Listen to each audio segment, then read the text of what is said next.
questão que não resolve grande coisa, mas basicamente a ideia dela é depois de eu formar uma vizinhança só com alguém que partilha uma password comigo. Isto para quê? Para eu ter a certeza que estou a receber updates de vizinhos com os quais eu tenho uma que são mesmo aquele vizinho, pronto.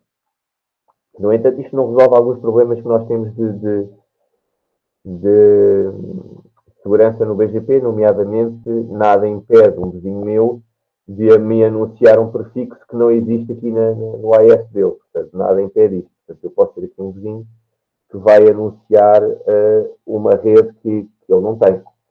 Portanto, isto não resolve esse problema, isto apenas autentica as sessões de peering. Portanto, isto é usado com TCP e antes eles verificam esta password. Está aqui um exemplo de uma configuração Zika. Nós temos aqui entre o router 1 que é esta configuração aqui, e o router 2. Isto é uma vizinhança externa. Portanto, no router 1 só há um command neighbor a ser feito. Portanto, neste router só há um command neighbor a ser feito para este interface físico do router do outro AE. E depois eu tenho a password para esse vizinho. E depois, neste caso, ele está a anunciar esta rede 172.20/16. No caso do R2, está aqui a configuração toda BGP, porque depois o R2 também tem uma seção IBGP com o R3. E, portanto, aqui neste caso, nós temos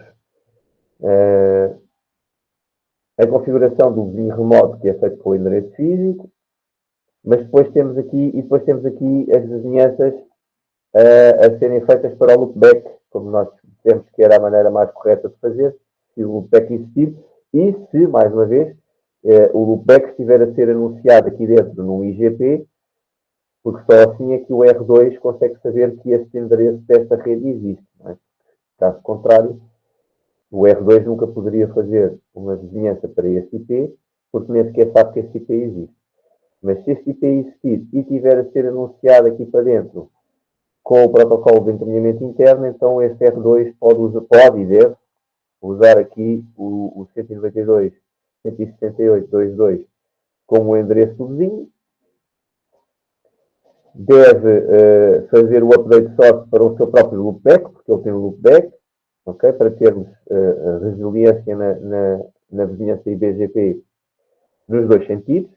Portanto, endereço IP de destino é um loopback e o endereço IP de origem dos pacotes TCP que são trocados na vizinhança também é um loopback, o que quer dizer que se aqui nesta nuvem houver caminhos alternativos entre o R2 e o R3, para além destes dois links que estão aqui, então eu vou continuar a conseguir manter a vizinhança entre eles os dois, desde que exista pelo menos um caminho, porque existindo pelo menos um caminho, e estando estes loopbacks adicionados no protocolo interno, eles vão ser descobertos, esses caminhos vão ser descobertos, não é?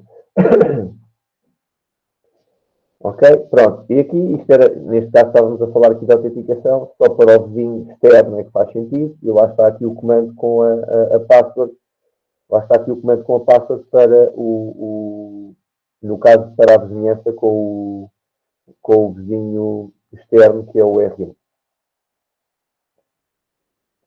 Pronto, isto era um pormenorzinho. Ainda na formação das vizinhanças que faltava esta questão aqui de poder usar uma password e ter a vizinhança autenticada. Se bem que não é uma autenticação para quem teve FIT 2 e já falou e já tem aquelas noções de segurança que nós damos lá, não é uma autenticação espetacular, não é? Porque pode haver, especialmente se usar TCP normal, pode haver replays, pode haver alguém que esteja no link e pode explicar as passwords, etc. Seleção do caminho no BGP. Então aqui temos uma das diferenças mais fundamentais que o BGP tem para os outros protocolos.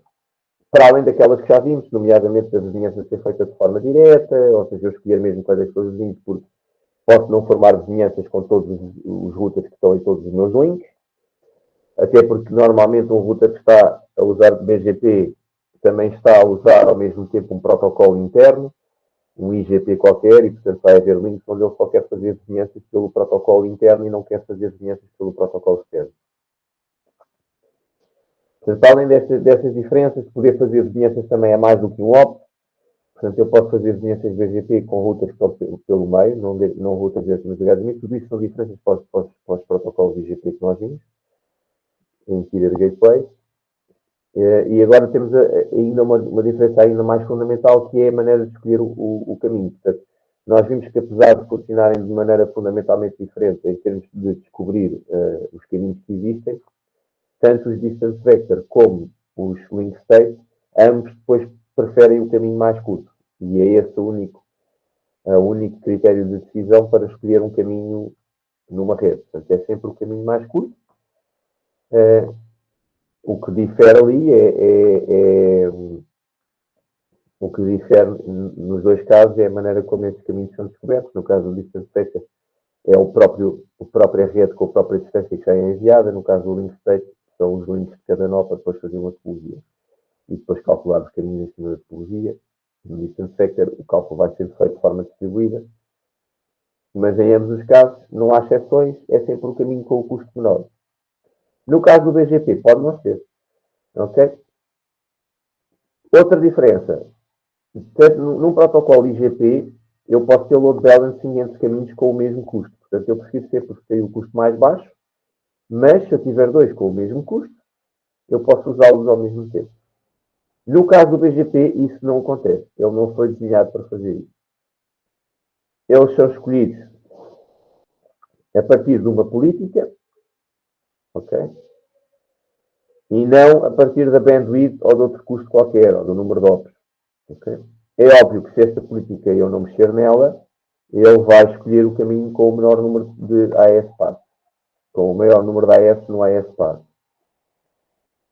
Ok? Nunca tenho mais do que um caminho, ou seja, mesmo que eu tenha dois caminhos com tudo igual, as métricas que nós vamos ver, todas iguais no router, ele vai sempre desempatar, nem que seja pelo último critério de todos, que é pelo o next hop com o IP mais alto. Ok? Nunca se usam duas rotas ao mesmo tempo. Portanto, eu posso ter várias rotas para o mesmo prefixo, estão a ver aqui, e depois vou ter que escolher a melhor de acordo com os atributos que essa rota tem. E depois só anuncio aos vizinhos essa melhor rota. Okay? Por exemplo, se eu receber por EBGP, por mais do que um vizinho EBGP, rotas para um prefixo de outra AS, vou ter na minha topologia dois caminhos para esse prefixo, por dois vizinhos EBGP diferentes, mas depois só vou anunciar para os vizinhos de EBGP aquilo que eu considerar melhor. E só vou instalar na tabela de encaminhamento, na tabela de rotas, só vou instalar também o que eu considerar melhor.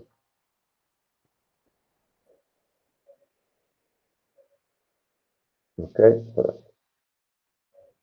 Quais é que são então os critérios que são usados para decidir então qual é a melhor rota? Este primeiro que aqui está é específico dos routers Cisco. Noutras marcas poderá haver coisas semelhantes, mas não faz parte do standard. Portanto, vamos começar por olhar para o segundo. E o primeiro critério que existe é preferir a rota que tem a maior local preference. O local preference é um atributo que só existe em rotas, é atribuído nas rotas que eu recebo via eBGP e depois, quando eu propago essa rota por IBGP para os meus vizinhos internos, eu propago esta local preference. Okay? Mas nunca vai, quando eu envio rotas por eBGP, não levam local preference nenhum. Quem põe a local preference é sempre quem está a receber as rotas, nunca quem está a anunciar as rotas. Ok? Portanto, isto aqui, local preference é um atributo que é sempre colocado quando as rotas entram no AS.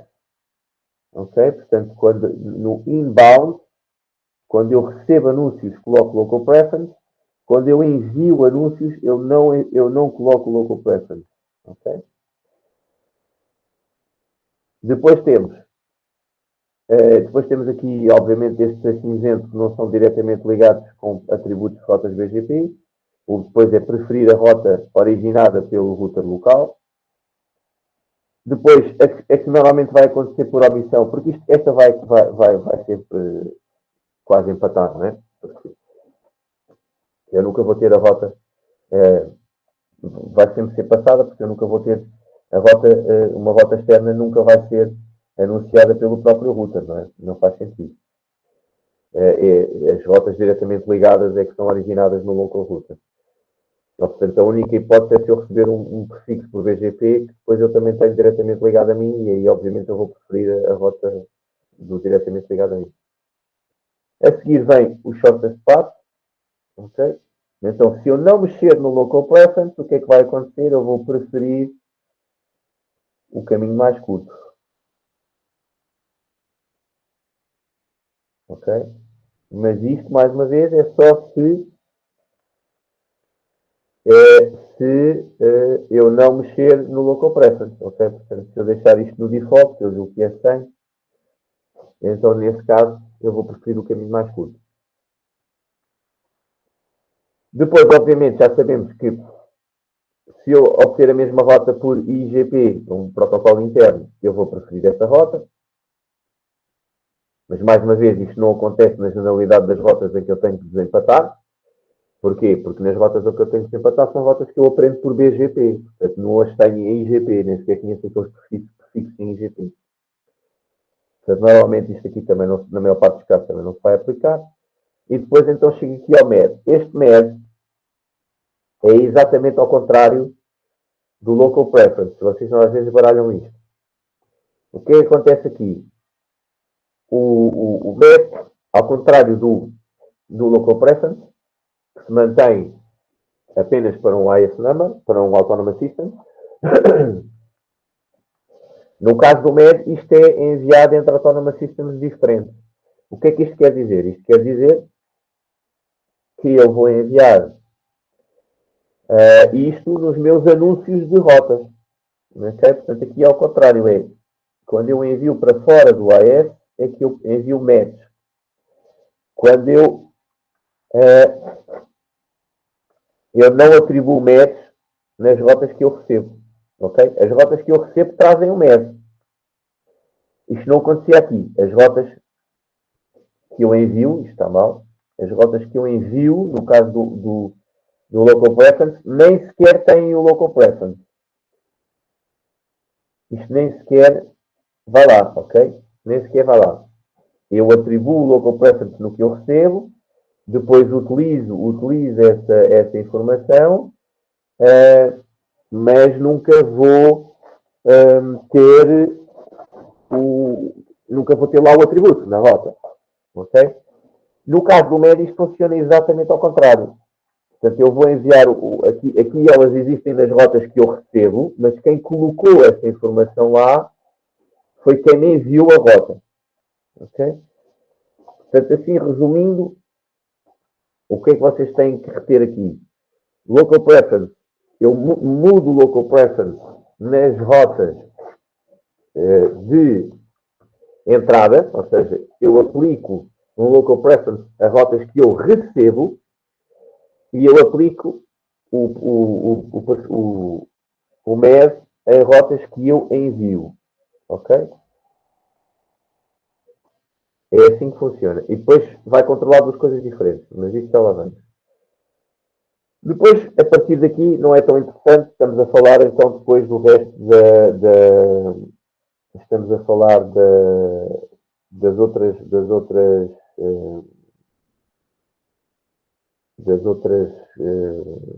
desempates que depois podem ter que haver se tiver tudo igual. Portanto, se eu tiver o mesmo MED, o mesmo Local Preference, o mesmo IS-Path, se tiver tudo igual, então aí sim, eu depois obviamente também vou preferir a mesma rota, se for aprendida por EBGP, vai ser preferida em vez do IBGP. Vou preferir, depois obviamente entramos nos cinzentos, que não tem muito a ver exatamente com a... Não tem que ver exatamente com a... Nem sequer tem a ver com o BGP em si, mas são os desempates depois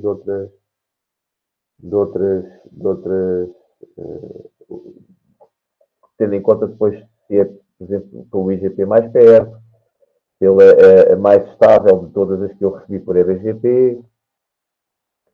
Depois o router ID com o mais baixo do vizinho, e depois, se estiver tudo igual, lá está, ele acaba por desempatar com o preferred path with the lowest neighbor IP address.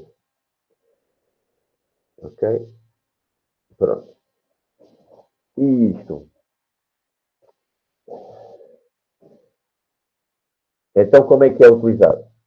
O local preference é utilizado para eu influenciar a maneira como eu, ou nem influenciar neste caso, é decidir mesmo qual é o caminho que eu quero utilizar dos vários que eu possa ter para sair para um determinado prefixo. Ou seja, este prefixo aqui, por exemplo, está a ser anunciado por este AS. Ok? E eu vou recebê-lo de duas maneiras diferentes. Portanto, eu vou recebê-lo por aqui, com este AS path, AS 65020, e depois vai ter o 65030. Ok? E vou recebê-lo também por aqui. Neste caso, e depois tem o meu próprio, isto, o passo, depois também tem o nosso próprio AS number. Aqui vou ter isto com 65010, 65040, ok? E aqui ainda falta o 65010, né? E depois o meu, 65050. Agora, vocês estão a ver que este caminho é mais pequeno do que este. Este tem 4 AS, este tem 4 AS e este só tem 3 AS. Porque este AS passo baixo seria sempre o que era preferido se eu não mexesse em nada. Portanto, se eu não mexer em nada, o que é que vai acontecer? Eu vou utilizar o AS passo de baixo, porque é o mais pequeno. Mas o BGP não necessariamente não respeita isso. Então, aqui neste caso, temos aqui um exemplo em que eu quero, quando eu quero ir para este aqui, o que eu quero fazer é utilizar o caminho pelo 65030. Então eu vou ter que manipular o local preference para conseguir fazer isto. E portanto vou ter que fazer o quê? Vou ter que manipular o local preference de maneira que as rotas que eu tenho, as duas rotas que eu tenho para o 172.16/16, tenham local preference diferentes. E portanto isto vai ser aplicado no tráfego entre o 65030 e o 65010. Portanto aqui na vizinhança deste R1, este R1, quando recebe coisas do vizinho que eu tiver cá em cima, eu para ver o que é que se passa aqui, que vocês não estão a ver o. Vocês não estão a ver aqui, o meu coisa não está atualizado. Aí no vosso. Agora já está? Não, não está. Já está. Ok. Está aqui.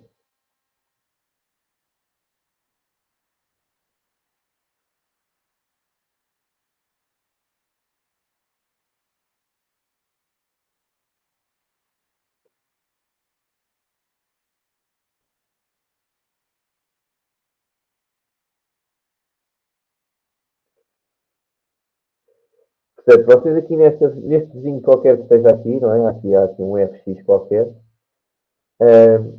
Portanto, nesta vizinhança aqui, entre estes dois, entre o R1 e o FX, vocês vão aplicar um local preference de 200 nas rotas que vêm para baixo. Atenção a isto, nas rotas que são anunciadas do RX para o R1. Neste caso, incluindo a 172.16.0. Aqui há de haver um router RY também, e na vizinhança entre o RY e o R2 também nas rotas que entram, vai colocar o local preference de 150. Portanto, o local preference aplica-se aqui a rotas que eu recebo. Portanto, aplica-se em in. Portanto, aplica-se ao que vem de um vizinho. E é para influenciar o quê? O tráfego que vai para o vizinho. Ok? Portanto, aplica-se. Quando estamos a falar em mexer no atributo, estamos a falar em anúncios de rotas, não estamos a falar em tráfego. Portanto, se eu quero influenciar o tráfego que sai, o tráfego que sai para quê? Para prefixos que eu recebo. Portanto, eu tenho que aplicar os atributos às rotas para os prefixos, às rotas que eu recebo. Ok? Portanto, local preference é para influenciar o tráfego que sai, por onde é que eu saio do meu AS para um determinado prefixo, quando tenho mais que uma opção. Neste caso aqui, se eu saio pelo 6440, se eu saio pelo 6430, e é aplicado nas rotas que são anunciadas por esse AS para mim. Okay? Portanto, vocês às vezes baralham isto, perguntam-vos como é que vocês dizem que vocês têm que preferir que o tráfego saia e vocês pensam em tráfego em sair e aplicam o local preference nos anúncios das rotas, em alto. E está errado. Não é nos anúncios das rotas, é na recepção dos anúncios de rotas, porque o que vem nessas rotas é os prefixos para onde depois vocês enviam tráfego. Okay? O default da local preference, o valor é 100, e portanto aqui eu podia nem sequer mexer aqui e pôr o 150, bastava pôr aqui o 200, porque este ia ficar com 100 e portanto eu ia preferir sair pelo R1. Isto é sempre possível, porque o local preference é o primeiro parâmetro da rota que é usado no processo de decisão. Portanto, um AS pode sempre decidir por onde é que sai para um prefixo quando recebe mais do que 2, e isso, como estamos a ver, não depende necessariamente de qual é que é o caminho mais curto. Isto pode ter outro motivo qualquer. Imaginem que este AS que aqui está, que este AS aqui é um provider do de baixo, e este AS aqui é um cliente. Ok? Neste caso, e depois imaginem que este cliente, depois por sua vez, é provider daquele, por exemplo. Neste caso, eu não pago este link. Quem paga este link é ele, porque ele é que é meu cliente. Como eu não pago este link aqui, o que eu vou preferir enviar tráfego, aqui estou a dizer exatamente ao contrário, né? Este é que tinha que ser o de cima, tinha que ser o cliente e o de baixo tinha que ser o provider. Aqui estou a fazer exatamente o contrário, que é estou a preferir enviar o tráfego pelo provider, que é por onde eu pago. Portanto, aqui fazia sentido, era fazer ao contrário, portanto, se este fosse um cliente meu e este fosse um fornecedor, um provider, fazia sentido este cenário, então o que é que eu quero fazer? Eu quero preferir enviar, se eu estou a receber o mesmo prefixo por um cliente e por um provider, eu prefiro ir pelo cliente, que é lá saber que o AS passo é maior, porque eu não pago este link. Quem está a pagar a mim é ele. E aqui é o contrário, sou eu que estou a pagar, eu quero mantê-lo o mais livre possível, que é para ele ser utilizado para o tráfego, que só pode mesmo ir por ali.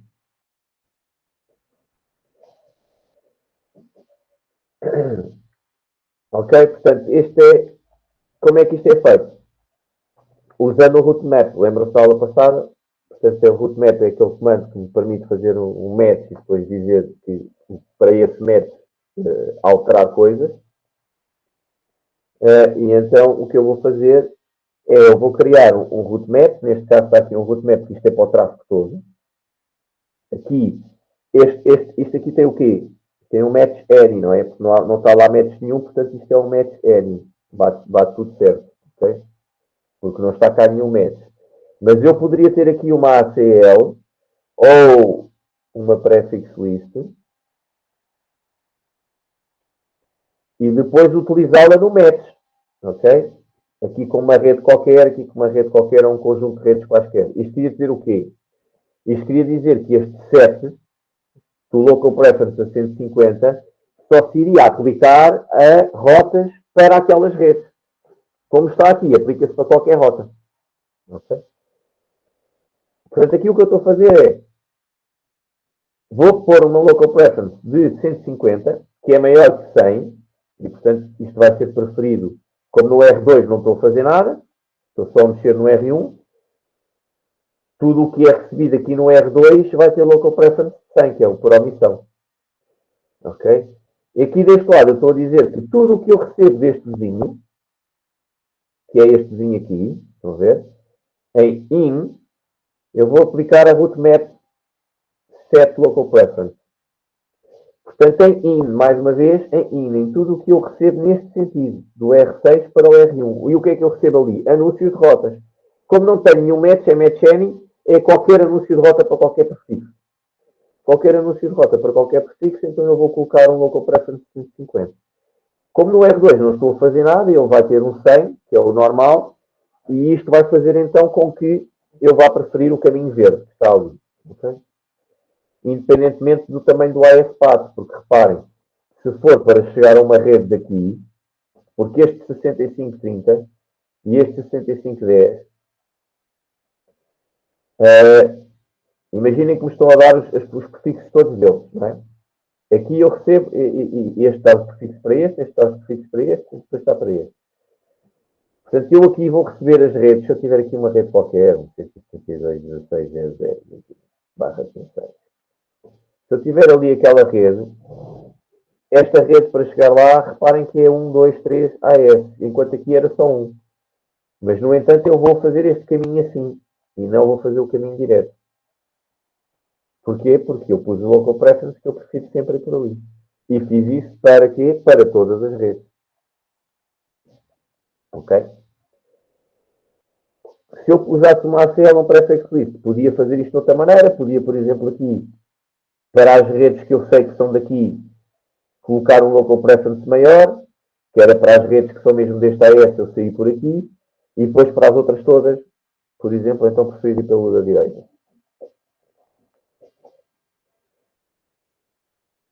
Neste caso, pronto, sem match, é para todos.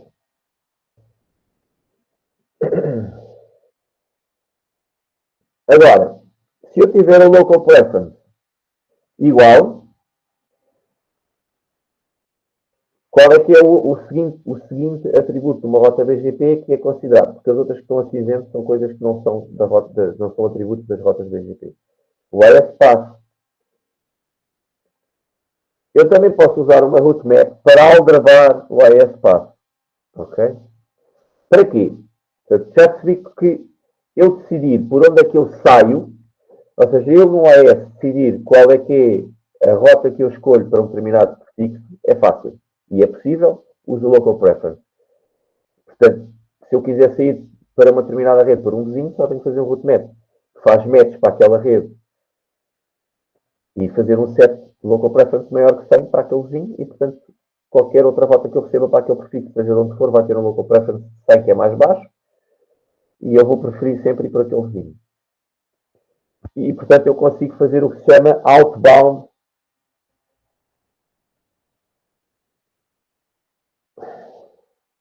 Eu consigo fazer o que se chama outbound traffic engineering. Ok? Que é controlar como é que o tráfego sai do meu AS. Mas fazer inbound é muito mais complicado. Ok? Porquê? Porque como o tráfego entra para mim, não depende das minhas decisões de qual é que é a melhor rota. Depende dos meus AS vizinhos, como é que eles decidem qual é a melhor rota para as minhas redes. Portanto, este inbound aplica-se às minhas redes. Portanto, como é que os outros decidem ir para as minhas redes, não é? Como é que os vizinhos escolhem vir para as minhas redes? O outbound é ao contrário, é como é que eu escolho ir para as redes dos outros. Ok? Para as redes dos vizinhos. Ok? Portanto, como é que eu escolho ir para as redes dos vizinhos? Já vimos, local preference. Como é que eu escolho, como é que eu tento influenciar, porque aqui não sou eu que escolho, são os outros que escolhem. Como é que eu tento influenciar a maneira como os outros chegam às minhas redes? Nos meus anúncios, quando eu anuncio a minha rede, e tem duas maneiras de fazer. A primeira é ao trabalho é esse passo. Ok? Como é que eu aldrabo esse passo? Então imaginem que eu sou este AS aqui de baixo, o 6540. E eu quero que o 30 prefira vir pelo R1 ao invés de enviar pelo 6520 coisas para mim. Ok? Como é que eu posso fazer isso? Como é que eu posso, por exemplo, influenciar este aqui do meio a decidir enviar-me coisas para os meus prefixos por aqui, em vez de enviar por aqui. Porquê? Porque eu prefiro receber o tráfego por aqui, porque imaginem que eu, por aqui, pago menos ou qualquer coisa. Eu vou... Este, obviamente, iria preferir poderia preferir vir diretamente por aqui, porque o caminho é igual. Reparem que o AS-Path é igual nos dois sentidos. Portanto, se eu tiver a decidir aqui, o AS-Path é igual nos dois sentidos. Sendo o AS-Path igual nos dois sentidos, eu teria que desempatar por outra coisa qualquer. Eu não quero, eu quero que ele venha pelo da direita. Então, o que é que eu vou fazer? Quando eu anuncio rotas para aqui, eu vou aldrabar o AS-Path. Nomeadamente, neste caso, eu vou para o caminho que eu não quero que seja o favorito. Okay? Que eu estou a tentar influenciar para não ser preferido. E vou colocar aqui um AS-Path maior do que o real. Ok? Maior do que o real aqui. Como é que eu vou fazer isso? Então, reparem aqui. Na configuração do R2. Isto está mal aqui. No slide estava R1, mas eu já tenho corrigido lá. Na configuração do R2, quando está a fazer a vizinhança para este vizinho, vão ver aqui, 172.16.1, o que é que eu vou fazer? No Alt, neste caso é no Alt e não no IN, ou seja, não é nos anúncios do meu vizinho para mim, mas sim nos meus anúncios para o vizinho. Portanto, naquilo que eu anuncio para o vizinho, por isso é que é Alt. Eu vou fazer o quê? Mais uma vez, para todos os prefixos, porque não existe aqui nenhuma cláusula de match. Como não existe match, está aqui o match any. Portanto, para todas as redes, eu vou fazer set AS-Path prepend e vou colocar o meu AS number 3 vezes. Isto vai fazer o quê? Vai fazer o quê? Quando eu recebo aqui em cima rotas minhas, ele vai ter este AS-Path. Ele vai ter aqui um AS-Path que é AS. Eu vou pôr só os números. Ele vai receber aqui uma coisa que é 65.040, 65.040, 65.040, 65.010, ok? E depois 65.020. Portanto, ele vai ter este AS-Path para os meus prefixos. Enquanto, do outro lado, isto é o que ele recebe do R4. Enquanto que do R6, ele recebe os mesmos prefixos, os anunciados por mim, mas com o AS-Path a ser 65.040, 65.030 e depois o meu 65.20. Ok? Portanto, qual é que eu vou preferir? Se eu não tiver mexido em nenhum parâmetro mais acima, nomeadamente se eu não tiver mexido no Local Preference, eu vou preferir este, que é o mais curto. No entanto, agora é assim. Imaginem que este R5 aqui deste 6520 aplica uma Local Preference no que está a receber do R4 para todas as rotas, aplica uma Local Preference 150 aqui e aqui, neste caso, não mexeu e, portanto, tem uma Local Preference de 100. Então já voltamos a escolher esta aqui. E, portanto, isto que eu tentei fazer com a AS-Path Prepend não resulta. Ok? Portanto, se eu quiser tentar influenciar as decisões de AS, e aqui estamos a falar de AS não diretamente ligados a mim, ou dois AS diferentes, porque vai haver outra maneira de tentar influenciar a decisão, mas é do único AS, pelo qual eu tenho mais do que uma entrada, que é o que nós vamos fazer no trabalho. É o que vocês têm no cenário do trabalho. Portanto, aqui eu estou a tentar influenciar, só tenho uma ligação para cada AS, e estou a tentar influenciar este AS, o tráfego a vir por este AS e não por este. Portanto, neste caso, o que eu posso fazer é anunciar para este AS um AS-Path maior do que anuncio para este, com o AS-Path Prepending. Ok? Estou sempre sujeito a que isto não funcione, para os AS que estão depois ajusando, apliquem Local Preferences que são contrários à minha vontade, porque a Local Preference é o primeiro parâmetro, e portanto, se eu decidir aqui, se este R5 decidir que quer ir pelo R4, vai ter o Local Preference maior e vai pelo R4. Se eu estiver a falar do mesmo AS, para o qual eu tenho duas ligações, que é este exemplo que está aqui, e é o que vocês têm também no exemplo do trabalho, no cenário para fazerem no trabalho, porque só tem 2 AS. Então aqui tem este MED. Okay? O MED é avaliado depois do AS Pass. Portanto, está abaixo do AS Pass. Só depois é que vem o MED. Isto quer dizer que só em AS Pass iguais é que o MED vai entrar em ação. Outra coisa, o MED é um atributo que quando eu anuncio uma rota daqui para aqui, leva ao MED, mas depois quando este AS anunciar para cima, imaginem que depois estava aqui um AS 6540, quando este AS depois vai para cima, quando este anúncio vai para cima, o MED já não vai, ok? Aqui já não há MED nenhum, ok? Não, é não transitivo, ok?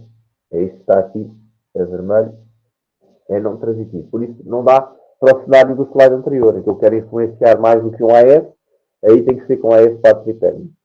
Se eu quiser influenciar o AS que está diretamente ligado a mim, para o qual eu tenho mais do que uma ligação, é daí até que vem o nome. Este MED quer dizer Multi-Exit Discriminator. Ok? É daí que veio o nome. E lá está. É para discriminar entre mais do que uma saída que um vizinho tenha para mim. E é para eu tentar influenciar qual dessas saídas é que eu escolho. E eu estou a dizer tentar porquê? Porque, mais uma vez, a mesma coisa. Eu posso fazer aqui o quê? O R1 pode enviar um MED superior por aqui do que envia por aqui. Okay? Por acaso, o MED acho que é o contrário, portanto, é o que tem o lowest MED que é preferido. Portanto, neste caso, eu prefiro que este venha por aqui, para mim, e em vez de... Portanto, o link preferido aqui é o R2, R1. Portanto, o link preferido aqui é o R2, R1. É este link que eu quero que seja preferido versus o R3, R1. Então eu vou mandar aqui nos meus anúncios deste prefixo, vou colocar um MED inferior e deste lado vou colocar um MED superior. Com o objetivo de depois o AS 6510 preferir vir para o 172.16.0 através deste link. Agora, imaginem que, isto é tudo muito bonito, mas imaginem que ao receber este anúncio, por aqui, este R2, atenção que o MED é colocado pelo R1 ao enviar coisas para o R2. E o local preference seria colocado pelo R2 ao receber coisas do R1. Imaginem que ele aqui faz um local preference, deixa o local preference a 100, não lhe mexe. E quando recebe coisas daqui, quando o R3, e este R3, quando recebe coisas do R1, coloca um local preference a 200. Então, pronto, o que eu tentei fazer com o MED já não vai servir de nada. Mesmo que eu mande estes MEDs como aqui estão, qual é que é a rota que vai ser preferida aqui dentro? A rota do R3, porque tem o local preference maior. Ok? Portanto, tudo o que é inbound traffic engineering eu posso tentar influenciar. Usando a AS Pass, se for para mais do que um AS. Usando o MED, se for para tentar influenciar a decisão do AS que está diretamente ligado a mim. Ok? Em ambos os casos, isto só vai funcionar se os AS não tiverem a aplicar o local preference, que são contrários àquilo que eu quero, porque esse é o primeiro critério de decisão. Temos aqui um exemplo, neste caso o Rootmap vai ter ACLs. Porquê? Porque aqui eu quero fazer as coisas de maneira diferente para vários perfis. Ou seja, este AS 65010 quer receber tráfego com destino a estas duas redes através do R4 e tráfego para esta rede através do R5. Então vai fazer isto aqui. Vai fazer o quê? Vai aplicar o Rootmap em out para o vizinho R4, vai aplicar o Rootmap em out para o vizinho R5. Aqui vai pôr um match que bate certo com estas duas e faz um set 100. Ou vice-versa, ou faz um match com esta e mete um 200. Por acaso acho que tem que ser ao contrário, porque acho que o 200 é que, deixa-me ver aqui, não diz aqui qual é que é o default, eu também não me lembro de cor. Mas podíamos jogar aqui com o default. Se o default for 200, fazíamos um match com estas duas para pôr 100. Ok? E aqui fazíamos um match só com esta também para pôr 100. E não precisávamos fazer matches para as outras redes porque elas ficavam com 200, que é o por omissão. Portanto, aqui vou fazer matches para as redes onde eu quero mexer e depois vou fazer o set com o 100 ou com o 200. Já vamos ver a configuração. E aqui faço a mesma coisa. Ponho um match com uma ACL ou uma prefix list para bater certo com as redes que eu quero e faço o set com o valor que eu quero para essas redes. E assim vou conseguir isto aqui está. Nestes anúncios, estas duas levam 100, aquela leva 200. Nestes anúncios, esta leva 100, aquela leva 200. O que quer dizer que este vai preferir ir para esta rede por aqui, para a 24, e para a 25 e para a 26 vai preferir ir por ali. E isto, mais uma vez, se o R4 e o R5 não fizerem nada em termos de local preference quando recebem estes anúncios. Senão, eles iriam escolher de acordo com o local preference e pronto. A configuração está aqui. Portanto, isto vocês têm as vizinhanças, que já sabem, usando os loopbacks, as duas vizinhanças. Neste caso, estou aqui a fazer as vizinhanças internas e a vizinhança externa, ok? Que é que interessa. Isto no router R1, estamos a falar deste aqui em cima. Portanto, aqui tem as duas vizinhanças internas, para os loopbacks dos vizinhos, 333222, com o update source loopback. Neste caso não tem o next hop self. Se não tem o next hop self, quer dizer o quê? Quer dizer que estas redes dos links estão anunciadas aqui dentro no IGP, que eles estão a usar. Caso contrário, tinha que estar aqui o next hop self.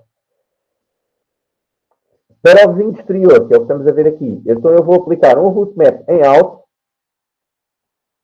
O routemap chama-se routemap med. E então vou fazer a access list para bater certo com a 25 e com a 26. Ok? E depois uso essa access list para fazer o match. E essas levam 100. E depois esta que tem um match N, porque não tem cá nada, faz o 7200. O routemap é o mesmo. Tem o número de sequência 10 e o número de sequência 100. Primeiro é avaliado o número de sequência 10. Se o match bater certo, é feito o certo. E isto já não vai avaliar o de baixo. Ok? O de baixo fica... Porquê? Porque aquele prefixo é o que eu quero. Faz 100, está feito. Se não bater certo com o match de baixo, vem para o outro, vem avaliar o número de sequência a seguir, que é o match N e aplica 200. Portanto, conclusão aqui, 25 e 26 vão levar 100, todas as outras vão levar 200.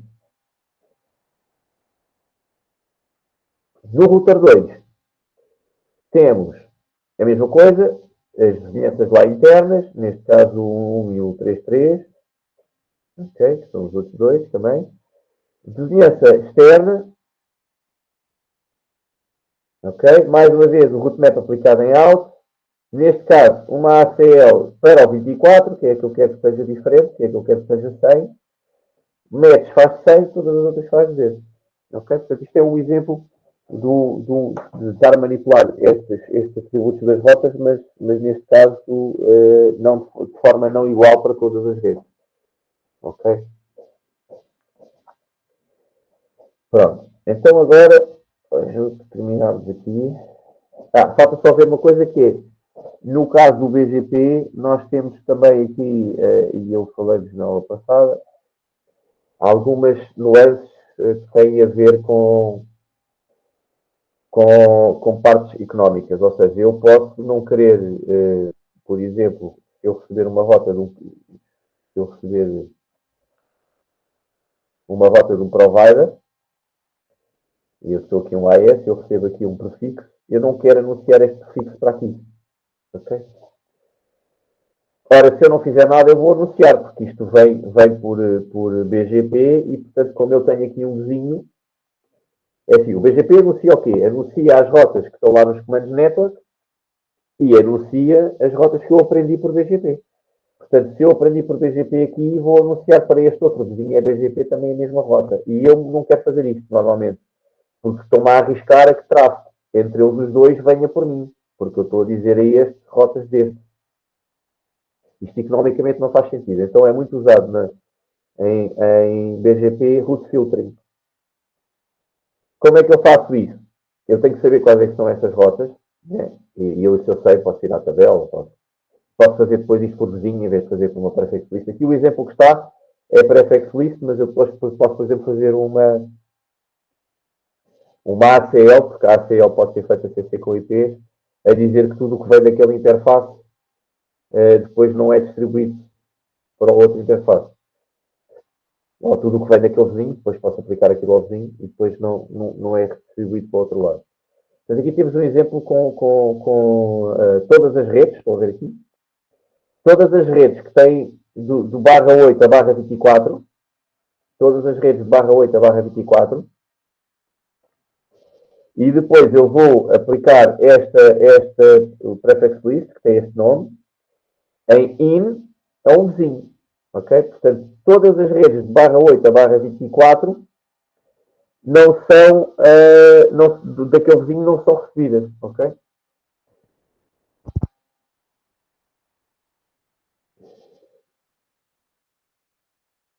Ok? Aqui mais uma vez. Incoming BGP update deste vizinho são filtradas de acordo com isto. No exemplo que eu dei, seria outgoing. Ok? Em que, neste caso, eu ponho os prefixos que eu não quero que vão para um determinado vizinho, como a prefix list ou outra ferramenta, ou uma ACL. Ok? Mais uma vez, isto é sobretudo importante, usar estes root filters, que pode ser feito com o rootmap, aliás, aqui está feito com o rootmap e aqui está feito com uma prefix list. Isto é importante para este cenário mais da internet. Nós aqui tivemos sempre a ver muito o BGP entre uma rede empresarial minha e um provider meu, ou dois providers, ou três providers. Este último pormenor, embora tudo o resto se aplique, o AS Path Prepending, o Localnet, tudo isso se aplica depois no routing também na internet, entre AS. Este último pormenor é mais para a internet, ou seja, quando estamos a falar de routing entre providers. Okay? Aí é que se põem estas questões económicas e estas coisas de filtrar determinadas rotas. Porquê? Porque, por exemplo, aquela questão da tabela parcial, isso é feito com o Command Network. Eu quando faço a vizinhança BGP com aquela rede e só quero dar os meus prefixos, ponho lá no Command Network só os meus prefixos e depois uma rota default. Okay? E depois também posso usar um root filter para fazer todas as outras para eu não estar a mandar. Mas aí também posso depois, por exemplo, tudo o que eu recebo, porque o meu provider pode ter a tabela toda da internet e depois até todos os routers com o qual ele troca IBGP ter a tabela toda da internet. Ou não. Pode ter só uma rota default, depois por IBGP. Depois depende do router que está ligado a mim, se ele tem a tabela toda ou não tem, mas há várias maneiras. Portanto, eu posso escolher com o network o que é que eu quero anunciar e depois, para prevenir rotas que eu aprendi por BGP serem repropagadas para baixo, que eu não quero, usar uma coisa dessa. Pronto, e com isto terminamos aqui o BGP.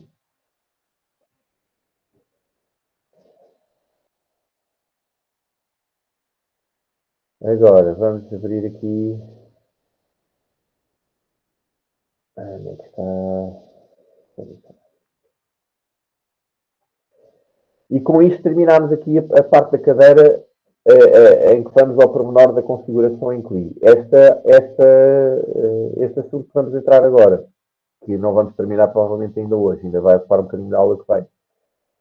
Ainda tem a ver com essas redes tradicionais, mas noutro cenário, nós aqui não vamos ao pormenor da configuração, porque também não vamos fazer na parte prática. Ok? Portanto, vamos ver isto a um nível mais alto.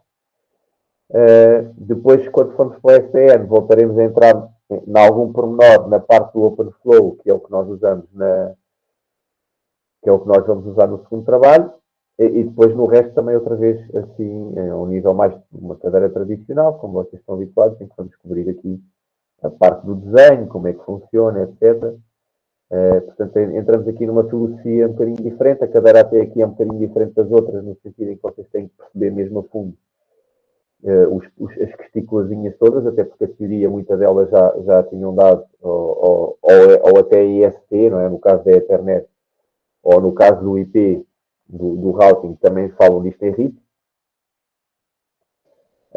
Só que aqui tinha outro nível de compreensão, né? Portanto, o BGP que vocês falam em RIP, ou o SPF que vocês falam em RIP, não tem nada a ver com isto aqui dos pormenorzinhos todos, estamos a ver como é que fazem as vizinhanças, do que é que significa, do que é que não significa, se tem que ser com um loopback, se não tem. Portanto, agora vamos entrar numa fase onde vamos um bocado mais para esse nível, mais tradicional das cadeiras, em que vamos ver como é que os protocolos funcionam, os serviços, mas não vamos depois ver este pormenor, até este pormenor, como é que eu depois punha mesmo isto a funcionar, à exceção da parte do OpenFlow, porque aí também fazemos no trabalho.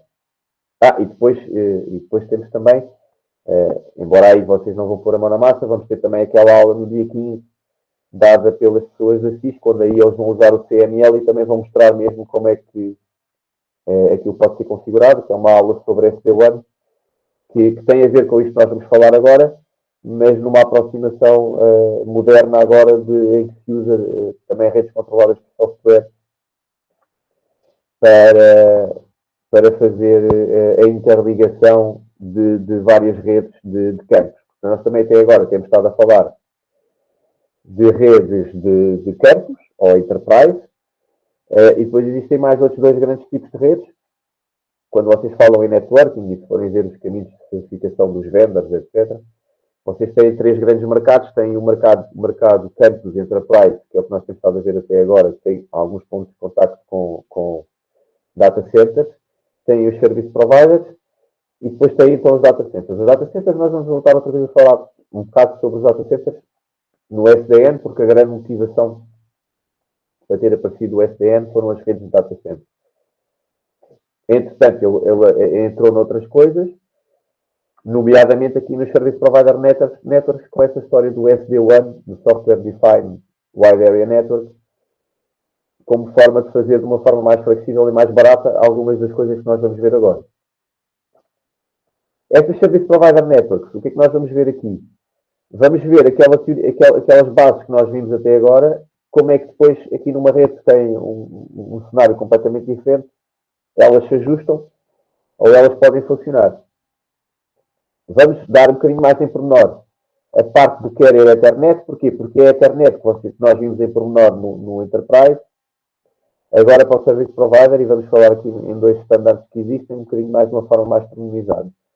Depois, de uma forma menos pormenorizada, até porque vocês dão o EPLS em RIP, e como aqui não vamos para a parte prática, não vamos acrescentar nada, o que vamos só ver aqui é os serviços que existem em termos de Service Provider Network, porque é importante aqui na perspectiva desta cadeira, que é de gestão de redes também, saber que serviços é que existem e que abstrações é que eles dão quando eu quero ligar, através de uma coisa destas, redes da mesma empresa ou da mesma entidade. Portanto, aí vamos ver um bocadinho com menos pormenor, vamos só ver o tipo de serviço que há. Ora, uma rede de service provider, o que é que ela tem? Nós depois também ainda vamos voltar, isto é aula para terminar a parte mais tradicional, esta parte aqui é para terminar a parte mais tradicional, porque nós depois voltamos outra vez a falar nestas redes de service provider, quando falarmos na virtualização de redes, que é o que está a acontecer agora nas redes 5G. Mas estes serviços ainda existem, e isto ainda é a infraestrutura que lá está por baixo. O que está a acontecer é que cada vez mais isto é orquestrado, pelo menos orquestrado por software.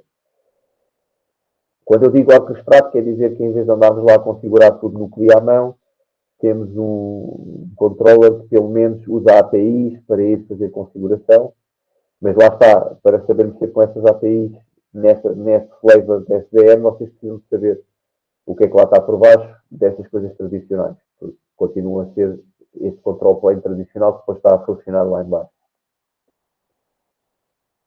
O que é que uma rede de service provider faz?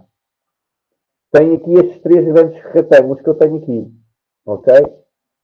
O mercado residencial, okay? Tipicamente com estes três serviços em casa. O VoIP, que quase ninguém usa, né? Porque temos os telemóveis com os planos, mas continua a ser vendido. O acesso à internet. E o vídeo on demand, e o IPTV, né? Nós todos hoje que temos aqui nas grandes cidades, e já não só, a maior parte das pessoas, tudo o que não seja televisão digital terrestre, tudo o que nós estamos a ver pelos operadores, hoje em dia é a IPTV, ou seja, a televisão está a ser, aquelas streams estão a ser transmitidas por IP. Normalmente por IP, por TCP, a usar MPEG-10, seja o que for, não é? Muito parecido com o que faz depois uma Netflix ou qualquer outra plataforma de streaming na internet, com uma diferençazinha que os operadores transportam normalmente esse tráfego numa rede específica para isso, enquanto os Netflix, etc., vêm através da internet. Isto é mais importante para quê? Para o live TV do que propriamente para o vídeo on demand. Nós vemos no Netflix funciona perfeitamente na internet, porque nós temos buffering. Nós falamos quem fez RIP 2, nós falamos em RIP 2, vai deixar de chamar RIP 2, né? Para o próximo semestre já não se chama RIP 2. Mas nós vimos estas coisas. Se eu estiver a fazer vídeo on demand, a internet funciona bem, porque eu posso ter buffering, o buffering que eu quiser, depois aquilo ilumina-me o jitter e depois não há problema nenhum. Para o Live TV já não é tanto assim, e também para o número de pessoas que depois estão a ver um canal ao mesmo tempo, quando são muitas, etc., também os operadores terem aquela rede específica também desculpa muito a largura de banda, porque não têm que ter a mesma stream replicada por... se estiverem num operador, se tiver 500 mil pessoas a ver o mesmo canal ao mesmo tempo, naquele streaming tradicional da internet, eu teria 500 fluxos diferentes que muitas vezes teriam a passar no mesmo link, que depois aquilo é a mesma coisa, estão a perceber? Só que está aí para 500 endereços diferentes, portanto são 500 fluxos que estão ali a passar, com os mesmos dados. Portanto, já vamos ver que, normalmente, o que acontece é que neste Broadcast TV, especialmente no Broadcast TV, as redes de service provider usam um daqueles serviços que nós vamos ver agora, e usam multicast IP para que a mesma stream seja enviada para vários IPs. Portanto, temos este primeiro mercado, High Speed Internet e o vídeo Broadcast TV. Depois as redes de service provider servem também para fazer o mobile backhaul, portanto, é a interligação da Radio Network, ok? Agora já vai no 5G, portanto, mas seja que geração for, é preciso interligar. Nós temos as que vocês têm as células, têm a parte da rede móvel, né, que vocês estudam em redes móveis, e depois é preciso interligar, é preciso transportar esse tráfego para os sítios, né? O tráfego da internet é preciso transportá-lo para o DSP. Se vocês estiverem a ver uma plataforma de streaming através da rede rádio, depois é preciso transportar desde o servidor de vídeo até ao nó de agregação para depois ir para a rede rádio, por aí fora. E depois tem o terceiro grande bloco de serviços, que são então os Enterprise Services, que servem normalmente para quê? Para fazer aqui as WAN Connections. O que são estas WAN Connections? Vocês têm uma multinacional que tem escritórios no mundo inteiro, e essa multinacional tem uma rede em cada um desses escritórios. E depois tem uma rede global, que é a rede toda da empresa. Portanto, eles precisam de interligar esses vários escritórios. Por isso é que se chama Wide Area Network. Isto é um mercado grande. Ok? Portanto, se vocês estiverem a trabalhar numa multinacional que tem escritórios em Londres e em Tóquio e fizerem uma videoconferência numa sala lá, se for em casa, não, estão a usar a internet. E eventualmente uma ligação VPN para depois se ligarem à rede da empresa. E estão sempre limitados por essa ligação VPN através da internet. Mas, por exemplo, eu já vi, vocês têm muitas vezes em escritórios salas onde podem fazer videoconferência com pessoas longe e onde têm vídeo em HD. Ok? Que não acontece nos Zooms e etc. Têm vídeo em HD, num ecrã grande, com som, com as pessoas todas, etc. Porquê? Aquilo não está a atravessar a internet. Aquela stream de vídeo está a passar na rede da empresa, mesmo indo de Londres para Tóquio, na rede da empresa, porque a empresa comprou a Service Providers uma ligação WAN que interliga os dois escritórios. E essa ligação WAN é comprada com um determinado Service Level Agreement, que tem uma determinada largura de banda, que é completamente controlada, é como se fosse, pode ser vista em várias abstrações, já vamos ver, pode ser vista como um router, que está a tocar routing, pode ser visto como um switch, que está a interligar os offices, ou até pode ser vista como uma list line, que é só como um link.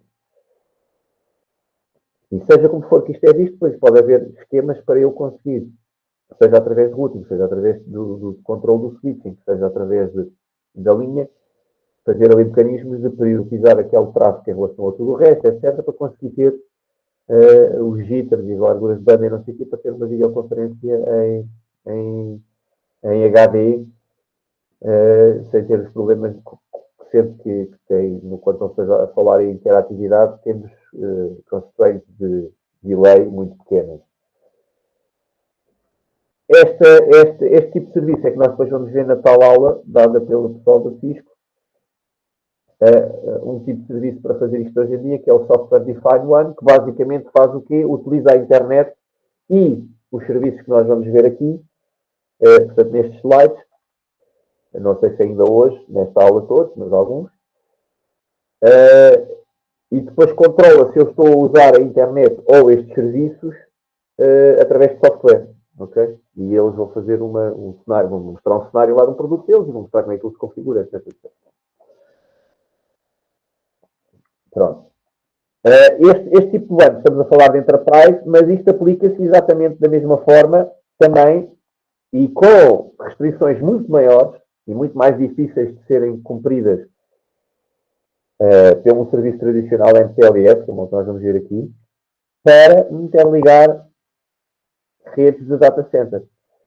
Isto é um problema um bocado mais de nicho, porque não há tantas corporações assim que tenham vários data centers espalhados em distâncias grandes.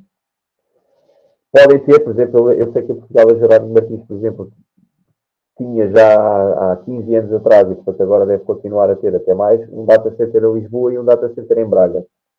Jerónimo Martins é a empresa de retalho, não é? Do Pingo Doce. E eles tinham já, em 2000 e pouco, portanto há 20 anos quase, esses dois data centers. Um data center não era nada do que é hoje em dia. Os data centers tinham servidores físicos, não eram servidores virtuais, etc. E precisam de os ter ligados. E na altura compravam esse serviço, na altura PT, hoje em dia não sei se ainda será Altice, ou se serão passados para qualquer outro operador. Eles vendiam então o serviço de interligação desses data centers e também o serviço do ano para ligar as várias lojas pelo país, todas umas às outras e aos data centers. Mas isto é aqui muito importante, sobretudo é para aquelas clouds públicas e, por exemplo, mas isso são os quatro que fazem as suas próprias coisas customizadas, nem recorrem a service providers, obviamente, porque eles não são service providers. Mas depois, em relação a estas soluções SD-WAN, fazem quase ele custom made. Por exemplo, a Google tem soluções SD-WAN que são deles, que são feitas por eles, para interligar os data centers que eles têm pelo mundo, porque aquilo tem requisitos de tráfego gigantes e eles começaram por usar os serviços que nós vamos ver aqui, serviços de VPNs baseados em MPLS, mas depois o que acontece nesses serviços é que contratas uma determinada largura de banda e não a consegues usar toda e tens taxas de utilização dos links muito baixas e então eles tiveram que partir daí aparecer este mercado aqui que começa a gerir essas coisas todas controladas por software. Mas nós aqui vamos ver ainda a parte tradicional para começar. Em termos de arquitetura de uma rede de service provider, portanto, vocês têm aqui a parte residencial, vocês têm aqui a parte residencial das pessoas que têm em casa um telefone, a sua set-top box, tudo pendurado no nosso routerzinho lá de casa. Este nosso routerzinho lá de casa depois tem um uplink, tem aqui um IP público e tem um uplink para um nó de acesso qualquer. Existem N tecnologias de acesso. Esta do DSL já caiu um bocado em desuso, que era a mais antiga, mas tem as Passive Optical Networks, o Ethernet to the X, portanto, to the Home, to the Curb, normalmente Ethernet over Fiber. Ainda tem, em algumas zonas, pecados de cabo, como DOCSIS, especialmente na rede da NOS, cá em Portugal, e de outras, como a NOU. que existe em algumas zonas do país, portanto o DocSys consegue coisas ainda bastante interessantes, portanto ainda há zonas com DocSys também. Portanto, aqui tem vários tipos de tecnologia, por acaso vocês não têm nenhuma cadeira onde cobram aqui um bocado esta parte, mas não dá para tudo. Interessante depois aqui, normalmente chegamos aqui a uma altura em que temos um anel, ok? Em que temos um anel de nós de agregação, que vai cobrindo uma área grande. Portanto, as nossas casas, o CPE que está numa empresa, numa rede de campos e que liga ao operador, o CPE que está na célula da rede de rádio. Portanto, vai aqui passar numa primeira milha, que é o que se chama aqui o last mile, por uma destas tecnologias de acesso e depois está pendurado no nó de agregação. Okay? E depois existe uma rede do service provider que tem nós de agregação espalhados pelas várias zonas geográficas. Okay? E depois, essa zona de agregação, o que é que faz? Vai ter que transportar tráfego para o core. O core, normalmente, depois é uma coisa que é um IP MPLS core. Portanto, aqui estamos a falar de MPLS, mas não para MPLS, como nós vamos ver, para fornecer serviços de VPN. Estamos a falar do MPLS, uma das coisas para que o MPLS foi inventado, que é para acelerar o Longest Prefix Match, reduzir o número de routers onde é feito o Longest Prefix Match, especialmente nas zonas de core, onde há muitos prefixos, fazendo label switching, né? E, portanto, aqui, basicamente, este core o que vai fazer LSPs entre todas as pontas e depois serve para transportar tráfego, usando MPLS só porque o switching com labels é mais rápido do que estar a fazer em cada op uma routing normal, layer 3. Pendurado neste core estão normalmente as ligações à internet, que até costumam ter este nome, que é o Broadband Remote Access Router, ou server, service, também às vezes em vez de router, o BRAR ou o BRAS, quando é aqui com server, que é um router ou um equipamento que liga à internet, ou seja, que entrega isto no ISP para a internet. Portanto, tudo o que não seja coisas que estão penduradas aqui, porque vai haver tráfego, vai estar pendurado aqui. Ok? Vai haver sites da internet que eu vou, como aqui este portal, que está alojado na minha própria rede, e então, neste caso, esse tráfego não vai para este router, que não precisa sair do service provider. Hoje em dia, nós até temos grandes serviços deste streaming que muitas vezes têm servidores de vídeo dentro dos providers, ok? Para a coisa ser mais rápida. O próprio YouTube tem cache, tem pelo menos cache dos vídeos mais populares pendurados nos service providers. E por aí fora. Portanto, isto pode não sair daqui, pode ser transportado aqui para o sítio final e a resposta, passando pelo Core MPLS ou não, porque pode ser entre os dois nós de agregação que estão aqui perto, pode ter que ir ao nosso Core para depois ir para outra zona, para esta zona MPLS Core, para depois ir para outra zona de agregação e chegar outra vez a outro destino, ou pode ter que sair daqui e se for para a internet vai parar a este sítio. Aqui está um Deep Vector Inspector, pronto, isto seria para fazer segurança e controle e por aí fora.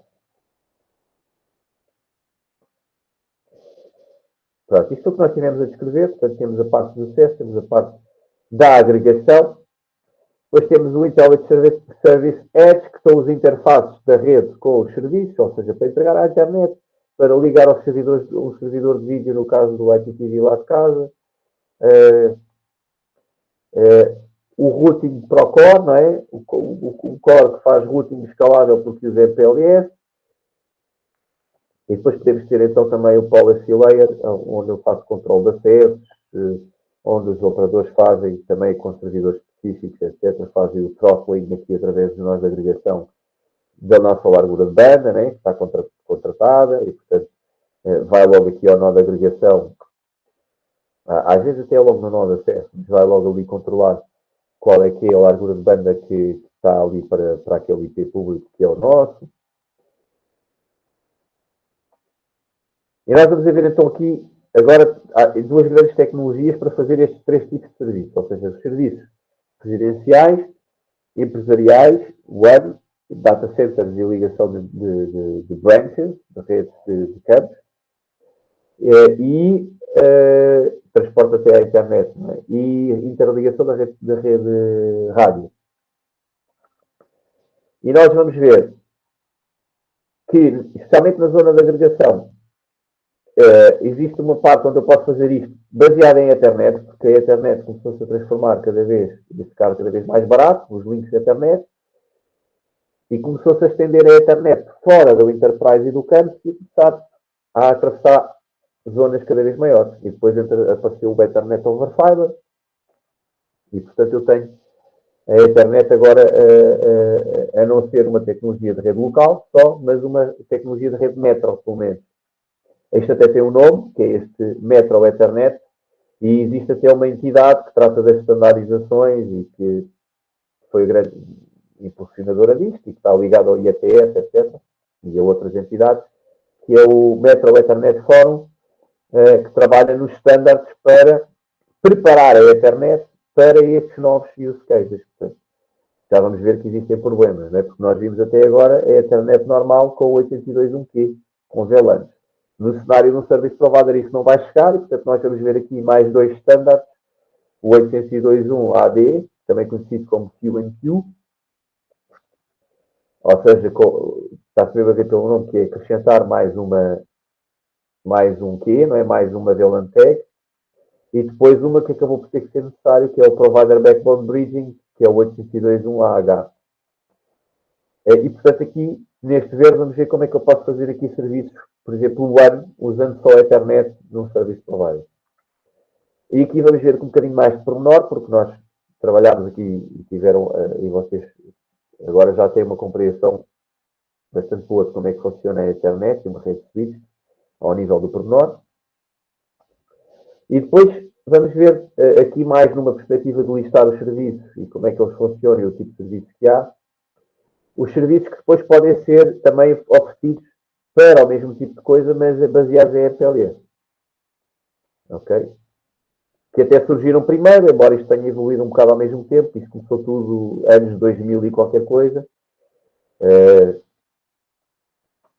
E aqui nós temos aqui, por exemplo, Routing Layer 3 Multicast, utilizando túneis MPLS com Fast Reroute. Isto é a solução mais típica que os operadores usam para o IPTV.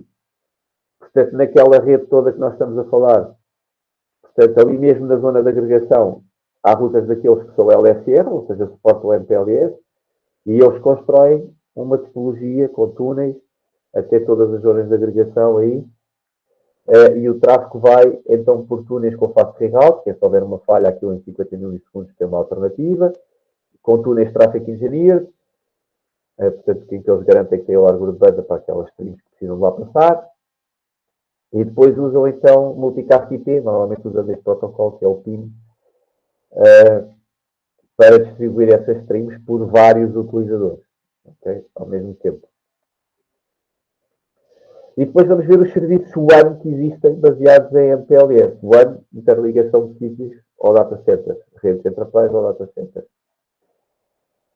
E aqui existem dois grandes tipos. Um é uma VPN em Layer 3, cuja abstração é o quê? Eu estou a ligar. A abstração é que eu tenho aqui o meu site A e tenho o meu site B, e tenho um router no meu site A e tenho um router no meu site B, como nós tínhamos lá na topologia do primeiro trabalho, a primeira de todas, e agora eu contrato este serviço ao meu serviço provider, e para mim, que estou a gerir a rede Enterprise, o que eu tenho é estas duas coisas ligadas por um terceiro router aqui. Ok? Para mim o serviço todo é visto como este router aqui. E este router troca routing comigo, ok? E faz o encaminhamento das rotas de um lado para o outro. Portanto, isto é uma abstração, é como se eu tivesse aqui mais um router no meio. Isto é a Layer 3 VPN. Depois existe uma Layer 2 VPN. E aí a abstração é que ali eu tenho não o router, mas um switch. Ok? Eu posso ter isto na mesma, com dois routers aqui. Agora depende do que eu quiser. Qual é que é a diferença? A diferença é que se for uma Layer 3 VPN, eu não faço a configuração de routing daqui para aqui. Não faço. Quem trata disso é o provider. A única coisa que eu digo daqui para aqui é que eu envio as minhas rotas daqui para aqui e eu faço chegá-las lá, e este aqui, ou seja, não há um peering, eu não configuro um peering deste com este. Ok? Eu configuro um peering daqui para o CPE e depois A configuração do routing aqui é mais simples, neste caso. Aqui, isto é mais fácil porque é transparente aqui. Se eu quiser usar aqui routers, eles fazem um peering diretamente. Imagina que isto era o SPS, tem que haver um designated router, porque isto é o switch, eu posso ter mais que dois, né? Podia ter aqui três. E aí já sou eu que tenho que controlar isto tudo, já sou eu que tenho que saber que este link tem que ter o mesmo IP deste link, que este link tem que ter o mesmo IP, tem que estar na mesma rede, não é? Portanto, que este link tem que estar todos na mesma rede, porque isto tem um switch no meio, e que depois tem que haver vizinhanças entre estes, e que isto tem que escolher um DR e um BDR, por aí fora. No caso da OE3GPN isso não existe. Se eu tiver aqui 20, eu não faço peerings diretamente entre eles. Portanto, eu não configuro nada disso. Não preciso me preocupar com isso. Ok? Quem se preocupa com isso é o provider. Portanto, se eu aqui tiver N coisas aqui, eu só estou sempre a falar com este. Eu não faço diretamente nada entre os meus três. E o que eu sei é que eu tenho aqui as rotas todas que eu preciso da minha rede dali. Acabou. Portanto, eu aqui em termos de routing, isto para mim é como se fosse um router que simplesmente sabe chegar àquelas redes dali. Ok? E depois temos isto então é o Layer 2, que é conhecido também por VPLS, ou Hierarchical VPLS, e depois eu posso ter links Ethernet, um único link Ethernet em cima de um serviço VPLS, que é o chamado pseudo-wire. É quase um circuito dedicado, é quase como se fosse um circuito dedicado, não é bem? Ok? Pronto. Então, começando com a Carrier Ethernet, os serviços fornecidos por Carrier Ethernet. Portanto, isto é baseado então nos standards produzidos por esta entidade aqui, a Metro Ethernet Forum. Tem um site cheio de informação, continua sempre a ser ativo, embora vocês tenham lá muitos documentos que são de meados dos anos 2000, porque foi em meados dos anos 2000 que surgiu esta coisa de começar a usar a Ethernet ao nível Metro. Em termos disto, existe aqui uma nomenclatura interessante. Para vocês saberem, vocês forem trabalhar para um operador ou se forem para uma empresa qualquer que depois compram um serviço deste e estiverem na parte de networking, vão ouvir falar nestes termos. Portanto, nós temos aqui o User to Network Interface, que normalmente é o ponto de demarcação para o cliente, que é o UNI, e depois tem o Ethernet Virtual Connection, que liga um ou mais UNI. Se ligar só dois, é um Ethernet Line Service. Portanto, estamos a emular um link Ethernet. Okay? Se ligarmos mais do que dois UNIs, então eu tenho um Ethernet LAN Service, um ELAN Service. Okay? Mais uma vez, isto é tipicamente para WANs, não é? Para interligações de campos, para interligações de data centers, através de outras redes, portanto, são em zonas geográficas distintas. Problemas de fazer isto com a internet que nós conhecemos até agora. Se eu estou a ligar, estou a usar o serviço provider, vou ter mais que um cliente, provavelmente, não é? E agora imaginem que eu estou a ligar por internet a rede dos PIN-doces e das caixas de depósitos e por aí fora. Tem montes de sítios espalhados pelo país. O que acontece? Eu estou ligado com aquilo tudo por internet. Estou a vender um serviço baseado em internet. Portanto, eu tenho UNIs em todas as lojas do Pingo Doce. E tenho uma LAN entre aquilo tudo. Eu tenho internet ali, portanto vai haver Mac Switching, vai ter que haver Mac Learning. Eu vou ter que aprender os Macs dos clientes. Portanto, se o cliente tiver 20 hosts lá dentro, vão aparecer frames com 20. E 20 é pouco, não é? Estamos a falar, quer dizer, para um Pingo se calhar não é pouco, até é muito, mas se formos para outro tipo de redes, num escritório, é pouco, não é? Eu vou ter que ter tabelas de Mac com esses Macs todos. Portanto, eu potencialmente posso ter milhões de Customer End Stations. Ok? E, portanto, o que acontece? Os equipamentos do Service Provider que estão a transportar aquilo vão ter que ter Mac Tables com milhões de entradas. Não dá. Depois, uma rede de Service Provider, como é óbvio, tem que ter redundância. Qual é o problema da internet com a redundância? Zonas grandes, Spanning Tree Protocol e as suas ineficiências. Depois, este tipo de serviços tem que ter Service Level Agreements, tem que garantir determinadas larguras de bandas, etc. A internet não tem nada disto, não tem Quality of Service, E é normalmente best effort, porque é isso que acontece nas redes empresariais, nas LANs. Outro problema é que a Ethernet não tem mecanismos de Operations and Management, que é o que quer dizer aquele OAM. Portanto, não existe, por exemplo, um ping Ethernet, ou não existia, um ping Ethernet. Não existe, por exemplo, no IP.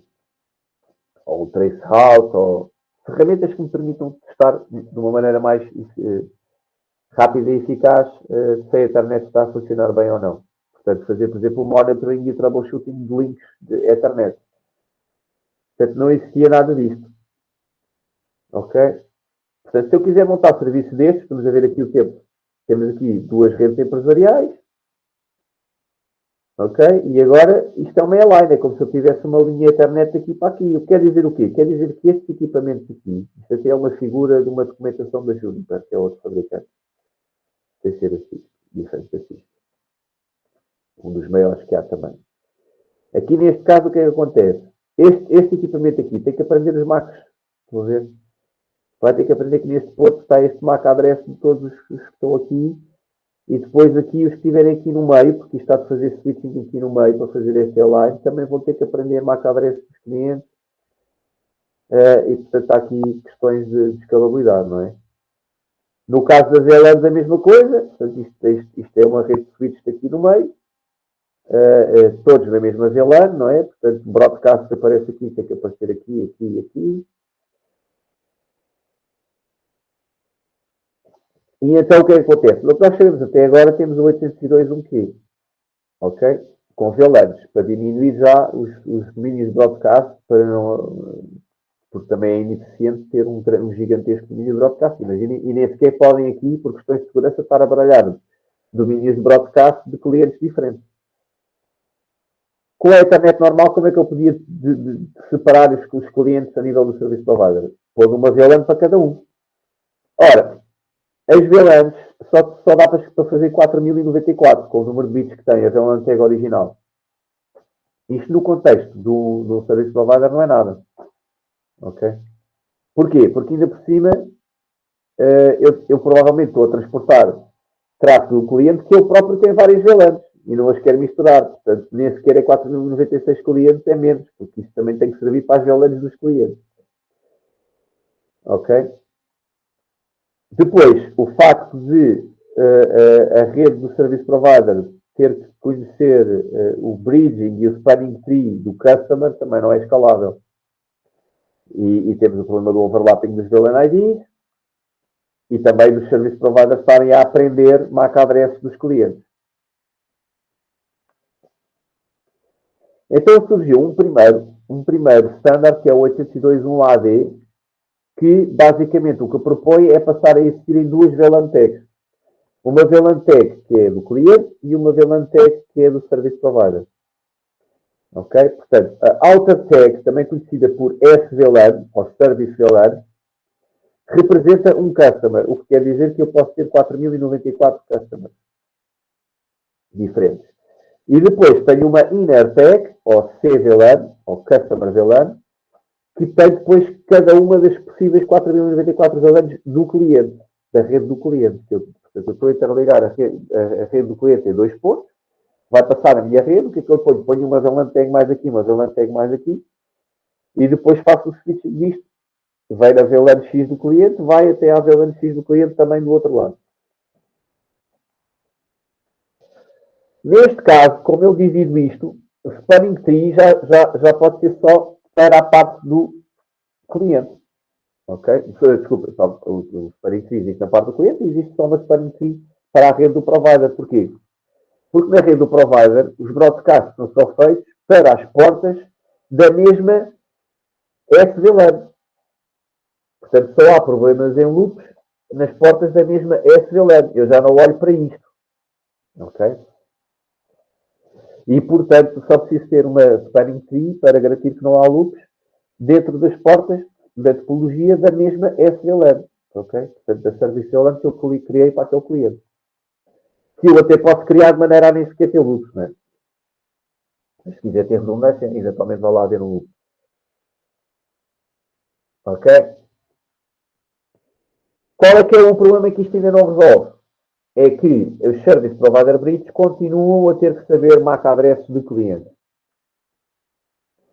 E isto, porquê? Porque quando eu estou a fazer o Mac Learning lá no meio, eu tenho que aprender que naquela Service VLAN, o MAC address X está disponível neste porto. E eu aprendo isto quando recebo aqui uma frame. Quando recebo aqui uma frame, este está a ser o source address, e eu vou guardar aqui este source address, está disponível naquele porto, naquela serviço VLAN. Este MAC address é de um cliente.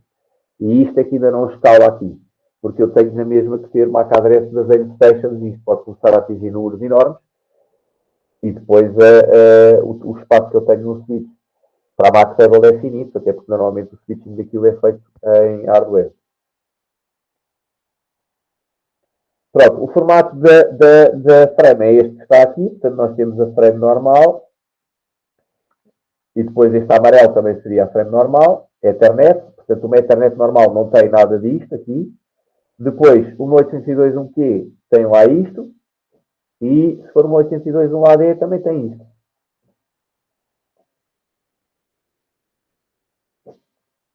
Como é que isto funciona aqui? Imaginem que eu estou a ligar estes dois pontos deste cliente. E aqui eu tenho tráfego a chegar na VLAN 100 do cliente. O que eu vou fazer aqui é, eu configuro aqui isto, que eu quero fazer um serviço aqui, e então vou dizer que este porto está na Service VLAN, é um porto de acesso, por assim dizer, não sei se é este o termo que se usa aqui, por acaso, mas para vocês perceberem em relação àquilo que sabem, vou ter um porto de acesso na Service VLAN 200, e digo que é aqui, ok? Este porto. Então, sempre que entrar aqui uma coisa, o que é que esta bridge vai fazer? Vai lá meter esta tag. Depois, isto é uma trunk, onde passam N Service VLANs, uma trunk de Service VLANs. A trunk ali não quer saber da CVLAN.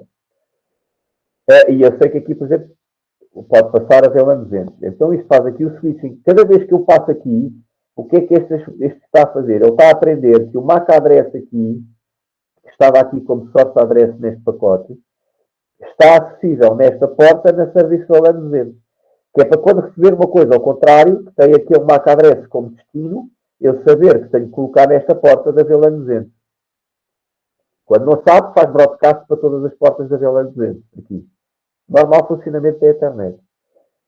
Isto acaba por chegar aqui. Quando chegar aqui, vai ser colocado ou só nesta porta, porque eu já aprendi que o Destination Address está acessível nesta porta, ou então para todas as da VLAN. E como esta aqui é uma das AVLAN, mas é a que está de saída, já não é na trunk, já é como se fosse de acesso, então eu vou tirar a tag 200 aqui e pôr isto aqui só com a frame 802, que é normal, e portanto isto chega aqui como se tivesse vindo diretamente daqui, não é? Uma frame normal 802, que na VLAN 100.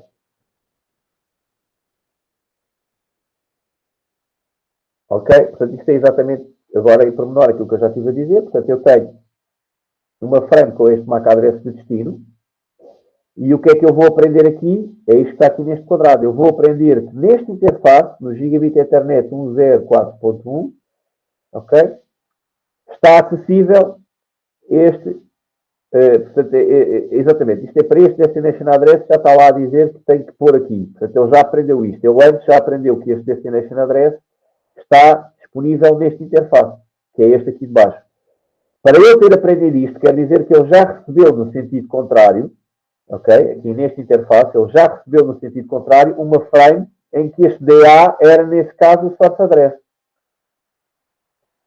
Ok? E, portanto, ele já aprendeu que este source address da VLAN 100, atenção que estas de border têm que fazer um mapeamento não só do porto para o MAC address, mas também para a CVLAN, portanto, a CVLAN 100, e do Service VLAN 200, tem que ser as duas coisas, ele tem que ter estas duas coisas, as duas VLANs, ele sabe que está aqui. Portanto, quando recebe aqui uma coisa da 100, vai à tabela e diz, olha, da 100 para este MAC address é pôr a 200 e mandar por este interface.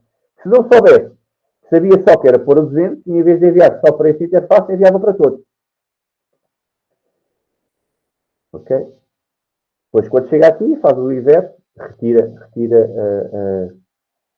a informação. Aqui faz uma clearing normal. Aqui, mais uma vez, é o caso em que ele já sabia isto. Se não soubesse, aqui era para todos os da VLAN 200.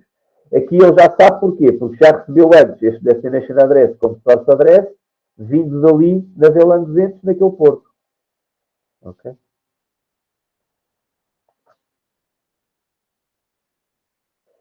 Aqui a mesma coisa, ele já sabia, já recebeu antes, se não soubesse, teria que enviar para todas as da 100. Todas as da 100, todas as da 200, que já não são de provider, que já estão para sair, ele tira a tag de fora e deixa só a tag de dentro.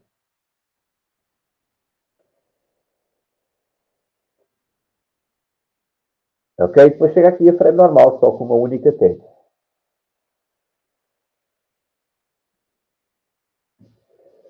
O problema disto, estão a ver que lá no meio ele anda a aprender aqueles MAC-adresses, ou seja, ele sabia que enviava para aquela porta porque quando o tráfego passou na direção reversa, ele tinha aprendido, tinha que olhar para o MAC-adresse de origem da frame e guardar que aquele MAC-adresse de origem está acessível no porto onde aquela frame chegou, na VLAN de service onde aquela frame chegou, com aquela, e que pertence depois dentro dessa service VLAN, depois pertence à VLAN 100 daquele customer. Ok? Problema disto, redes muito grandes, muitos MAC-adresses não escalam, não é? Então surgiu um segundo standard que é o 802.1AH, também conhecido como MAC-in-MAC. Okay?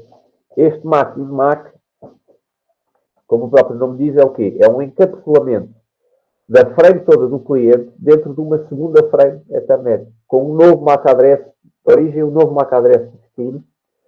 MAC-adresse de origem e de destino esses que são da rede do provider só. Isso permite o quê? Permite que as redes do core, os equipamentos do core dessa rede do provider estejam a fazer switching completamente normal. A olhar só para os MAC-adresses da sua rede. Isto pode ser combinado como eu quiser. Vocês podem ter aqui as redes de cliente normais, com o 802.1Q. Podem passar por uma parte onde há o 802.1AD, com a tal service failure, e depois passar num core onde existe o 802.1H. Ou podem diretamente ter clientes pendurados no 802.1AH. Ok? É diferente. A grande vantagem é que aqui não preciso saber estes MAC-adresses. Enquanto aqui, estas precisam aprender estes MAC-adresses. Aqui não. Aqui estas só aprendem os MAC-adresses das BEPs. Mais nada. Quem conhece, só quem conhece MAC-adresses de clientes são só as BEPs. E as BEPs, esta BEP, por exemplo, só precisa conhecer os MAC-adresses daqui. Ok? E, portanto, há aqui umas no meio que não precisam de saber os MAC-adresses dos clientes. Portanto, isto é uma espécie de um túnel MAC para transportar a internet de frames entre BEPs. As BEPs são as bridges, Backbone Edge Bridge, ok? E depois temos as Backbone Core Bridge. Sendo que aqui outra beleza do 802AH é que estas que estão no core nem sequer precisam de ser equipamentos que suportem o 802.1AH. Porque eles só vão olhar para a parte de fora da frame. E a parte de fora da frame é uma frame Ethernet normal. Vai ter uma MAC-adresse de origem, vai ter uma MAC-adresse de destino, vai ter uma VLAN. Portanto, estes equipamentos podem ser switches normalíssimos. Não precisam saber o que é que existe o 802.1H sequer. As únicas que têm que ser potentes e que têm que ser suportar o 802AH são as de fronteira, ou seja, são as que recebem frames de customers. Okay? Porque estas é que fazem o encapsulamento e o desencapsulamento das frames de customer dentro das frames de provider backbone bridging. Ok? Portanto, se eu tiver até uma rede que já era 802.1AD, por exemplo, eu posso simplesmente fazer o upgrade das frames de fronteira, das BEPs, para passar para o 802.1H. Como é que é esta frame? Esta frame é um bocadinho mais complicada. Portanto, nós temos a frame normal, ok? Pode ter isto ou não, portanto, se não tiver isto é um 802.1Q. Se já tiver a service tag, é o outro, não é? O AD. E depois o que é que ela vai acrescentar aqui? E, portanto, anda até aqui, a frame normal, desculpa. A frame normal seria até aqui, porque isto é o MAC-adresse de destino, o MAC-adresse de origem, do cliente. Portanto, isto é uma frame Ethernet normal, especialmente se não tiver isto, é uma frame 802 1Q normal. Se tiver as duas, é uma 802 AD. Agora, o que é que o AH vai acrescentar? Vai acrescentar esta coisa que é um iSeed. Este iSeed tem 24 bits. O que dá para fazer 2 levantado a 24 coisas diferentes. Okay? Isto aumenta para o dobro os bits da VLAN, o que aumenta por cada bit exponencialmente o número de coisas diferentes que eu posso escrever aqui. Portanto, já tenho uma maneira de separar clientes, muitos clientes. E este iSeed vai servir para identificar um cliente. Ok? Esta iTag, que é o iSeed mais o Destination Address de origem e o Source Address dos MAC Address da frame original, é também chamado o iTag. Okay?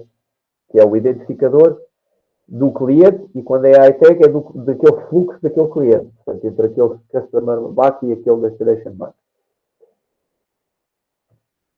Ok? E depois é acrescentado o quê? Uma nova VLAN, que é a BTag, ok? É exatamente igual a S-Tag e a AC-Tag, é uma tag VLAN. O que acontece é que as core, não é? As border core bridges, backbone core bridges, desculpem, as backbone core bridges, só olham para estes três campos. Aqui, ok? Backbone Destination Address, Backbone Source Address e a VLAN. Quando recebem uma frame, vão ver o quê? Se já sabem em que porto é que está este Destination Address de Backbone, se souberem, enviam para esse porto, se não souberem, enviam para onde? Para todos os portos desta VLAN tag, desta BTag. Ok? Então como é que isto funciona? Eu recebo uma frame com o SVLAN ou só com uma Customer VLAN, e isto é configurado lá, e eu digo que, ok, tudo o que vier aqui nesta porta, com esta, se só tiver um cliente, é fácil, é tudo o que vier nesta porta, leva este IC. Se for uma rede AD que está antes, é tudo o que vier nesta porta com a Service VLAN X, tem este IC. Com a Service VLAN Y, tem outro IC. Se só tiver um cliente, nem sequer é preciso esse passo, é tudo o que vem nesta porta, tem este IC, porque é tudo o mesmo cliente. Se tiver uma AD, eu posso estar a receber na mesma porta frames de clientes diferentes. E, portanto, aí vem com Service VLANs diferentes. Se não, numa porta de acesso da BEP, só posso ter um cliente. E então atribuo um IC a essa porta ou ao conjunto porta Service VLAN. Ok? E depois o que é que eu configuro mais aqui? Da mesma maneira que vocês configuravam um porto de acesso de uma VLAN e depois das portas para cima configuravam uma tranca dizer aqui configurou aquela porta daquele IC, ou então configurou aquela porta a VLAN tradicional é daquele IC, daí daquele IC, e depois criam uma backbone VLAN e depois vão dizer que ICs é que são transportados por backbone VLAN. E depois tem que dizer que portas é que são trancos onde passam aquelas backbone VLAN. Ok? Portanto, os ICs depois são atribuídos a VLANs de backbone. Ok? E depois, eu então tenho uma topologia para essa VLAN de backbone, que vai depender do quê? De que portas é que têm trancos onde passa essa backbone VLAN. A spanning tree, se for uma spanning tree, pode ser outras coisas, então vai ser feita só para a backbone VLAN, só na topologia das BEBs, mais as backbone core bridges, não é? Todas elas têm portos da BVLAN. Todas elas têm portos da BVLAN. Ok? Portanto, isto aqui ainda pode usar spanning tree, porque às vezes isto é um anel, a maior parte das vezes isto é um anel, com os nós de agregação. Há standards onde, como isto é um anel, muitas vezes, em vez de usar spanning tree, faz outra coisa, para garantir que os broadcasts não têm problemas com os loops. Há o standard para AVs, para isso, em vez de ter um spanning tree. Pode ser o spanning tree. Muitas vezes é usado o MSTP. Porquê? Porque há muitas BVLANs, okay? E não há necessidade de haver uma spanning tree por cada BVLAN. Porquê? Porque como há muitas BVLANs, dificilmente há bridges suficientes para cada BVLAN ter a sua root bridge. Então, muitas vezes usa-se o MSTP. Originalmente usava-se o MSTP. Agora também existe outra coisa, não vale a pena aqui depois entrarmos em pormenores, que se chama o Ethernet Shortest Path Bridging. Aliás, chama-se Shortest Path Bridging. Assim que é. Shortest Path Bridging, que é um standard já com os anos. Foi feito para este contexto aqui, sobretudo, porque da Enterprise é demasiado complicado. É um bocado uma bazuca para resolver, para matar o mosquito. O que acontece aqui é que este Shortest Path Bridging o que faz é que usa mecanismos muito semelhantes ao protocolo de encadeamento Link State para definir por onde é que passam os broadcasts. Ok? Para fazer a árvore. Ou seja, o que acontece no Shortest Path Bridging é que cada nó faz uma spanning tree, tendo-se ele como raiz. Estão a perceber? E usa isso para cortar os links e depois faz o broadcast de acordo com isto.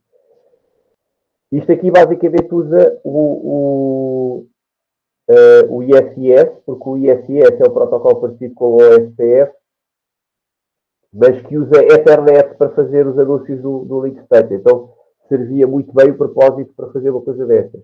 Então eles basicamente pegaram no ISIS, ok?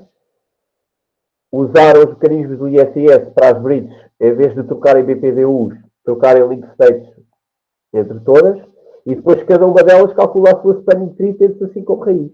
O que quer dizer que deixa de haver loops, porque cada uma delas o que passa a conhecer é uma árvore em que ela é a raiz. E depois os broadcasts já não têm problemas.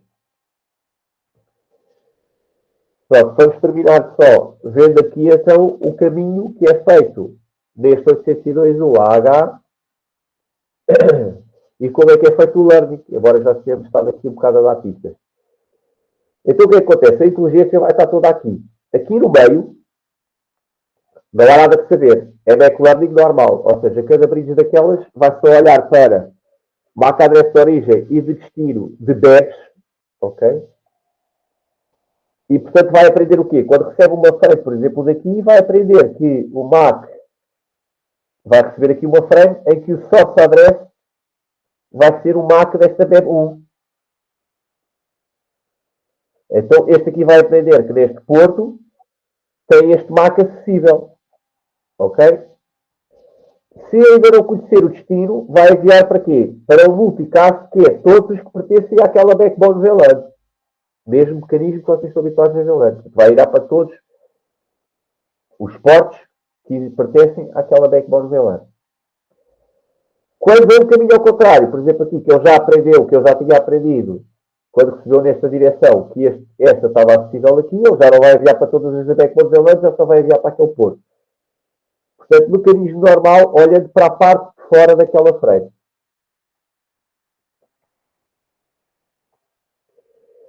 Ok?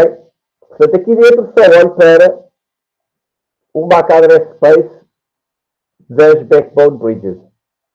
O mecanismo normal que eu descrevi ali. Portanto, eu recebo num porto, passo a saber que aquele source address MAC de backbone está acessível naquele porto para aquela backbone VLAN.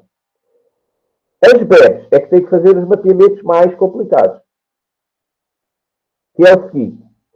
Portanto, eles recebem aqui a frame do cliente, MAC address de destino, MAC address de origem, VLAN do cliente. Neste caso está a passar por 802 AD, portanto aqui vai chegar com o serviço VLAN.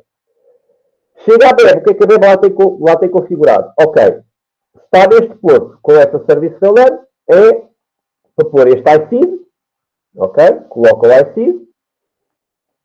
Se não tivesse isto, era simplesmente vem naquele porto, coloca este IC. E agora vou fazer o quê?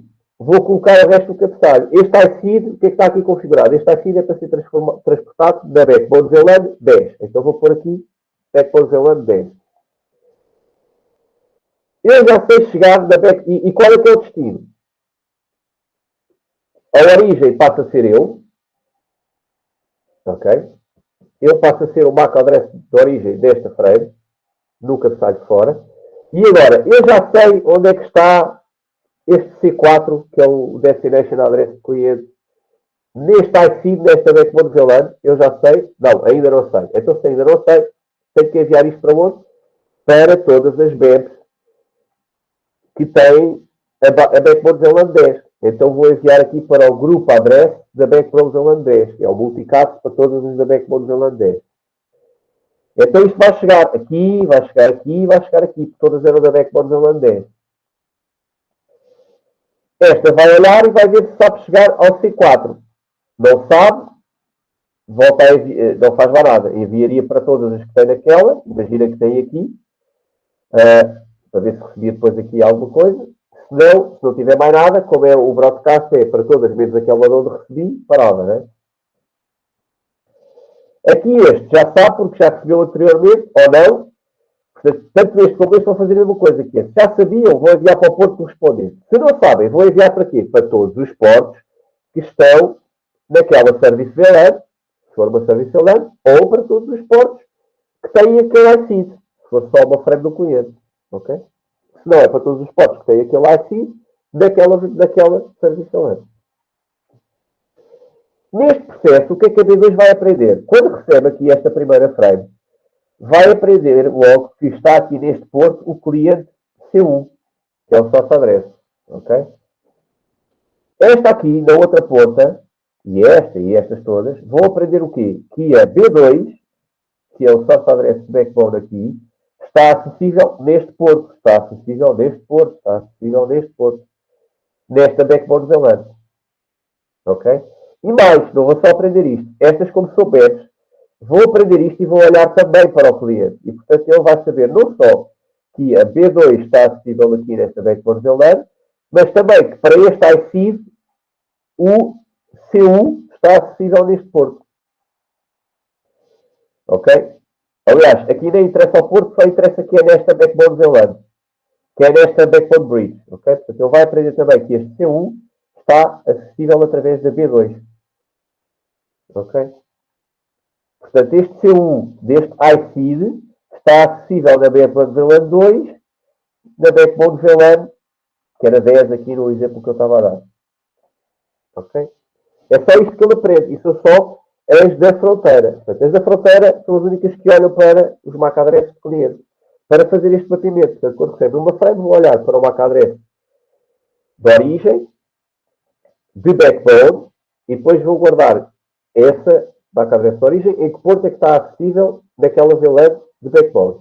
E depois vou olhar para o IC e para o MAC address de origem do cliente e dizer que isso está acessível naquela backbone Edge Bridge, que era o source address daquela frame. Portanto, neste caso aqui da B2.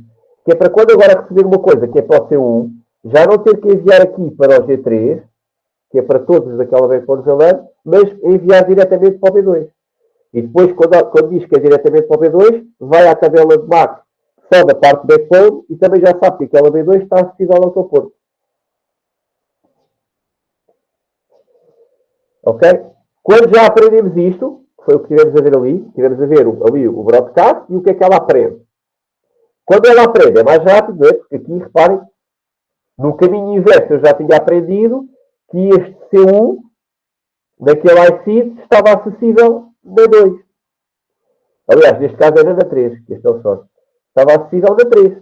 Então aqui já não vai o grupo 3, já vai o B3. E depois ele até já pode saber, este B3 já pode saber até que está no porto tal, porque também já aprendeu no tráfego no sentido contrário. E pronto, basicamente é isto. Ficamos por aqui. Ok? Se tiver alguma dúvida disto ou do trabalho, quero aproveitar agora. Entretanto, vou parar aqui a gravação. Pronto, para a semana então depois vamos ver os serviços da MPLS rapidamente e entrar no SDN para depois também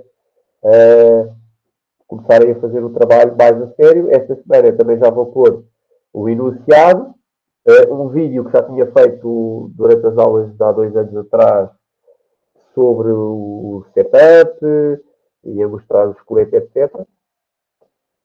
E pronto, para quem amanhã já tiver terminado o BGP, ter as máquinas virtuais, ter o floodlight, começar a pôr tudo operacional para começarem depois a trabalhar. Amanhã depois podem ter começar a fazer algumas brincadeiras, conseguir lançar a simulação, conseguir dos switches, conseguir ligarem-se, forem aquilo a fazer o o que eu já vos dou a fazer, que é para depois para que vai começar e depois implementar a vossa parte.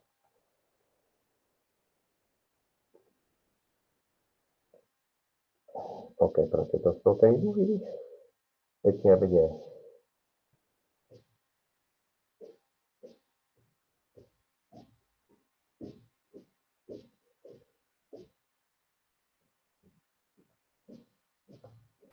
Até amanhã, professor.